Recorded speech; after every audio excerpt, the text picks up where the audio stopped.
You like being married. Yes. Why? Mula yata natuto ako magmahal. Gusto ko talaga ng pamilya. Especially nung nalaman kong adopted ako. Nagkaroon ako ng longing na gusto ko ng sarili ko. Gusto ko ng dugo ko. So gusto ko ng anak, gusto ko ng asawa, gusto ko ng pamilya I can call my own. And I'm curious, with your past relationships, you never felt, ay, ikakasal ako dito. No. Bilis ko nasagot, diba? Oo. No. Really? Yes, yes. Why? Iba-iba. I think with Derek, kahit na matagal kami, I didn't see him na pupunta talaga doon.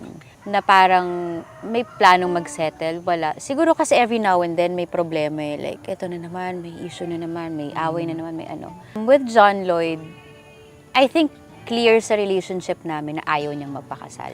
And then ako din naman, pagka nalulungkot ako, hindi naman laging masaya yung relationship namin. Pag nalulungkot ako, parang, ay, ano pa bang ginagawa ko dito kung hindi naman din pala ako pakakasalan? Eh, yun ang gusto ko. May ibang babae kasi na gusto rin yun, diba? Na hindi naman din magpakasal. Ako gusto ko eh.